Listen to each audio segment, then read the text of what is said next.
Ci sentiamo costantemente sotto attacco perché il poliziotto è quella figura professionale che deve decidere in pochi minuti quello che un magistrato o un'altra figura professionale di solito impiega molto tempo per arrivare a una decisione.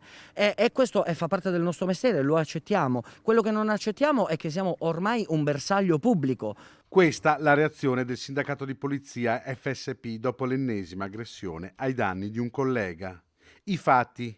Ieri è stata aggredita un agente dell'ufficio immigrazione che cercava di calmare un 25enne nigeriano dopo che l'uomo aveva dato in escandescenze perché il suo Green Pass non funzionava. La poliziotta si è dunque avvicinata a lui per aiutarlo, offrendosi di portare i documenti. Il 25enne, per tutta risposta, le ha tirato un pugno in faccia, ferendola gravemente. Il nigeriano è stato processato per direttissima e condannato a 8 mesi di carcere. Sono già state, inoltre, avviate le procedure per la sua espulsione. Questo succede a Padova, ma si ripete continuamente in tutta Italia.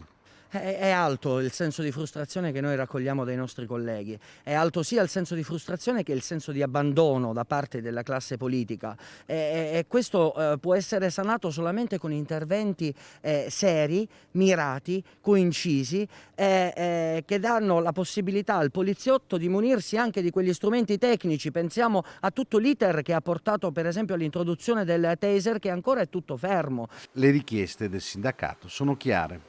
Noi alla politica chiediamo un impegno finalmente serio su una riforma normativa dal punto di vista delle leggi, vogliamo la certezza delle pene. Le pene ci sono in questo Paese, ma spesso non vengono ad essere applicate nella misura in cui chi si azzarda a offendere, oltraggiare e ledere quello che è un poliziotto debba pagare un prezzo giusto, così come previsto in uno Stato di diritto.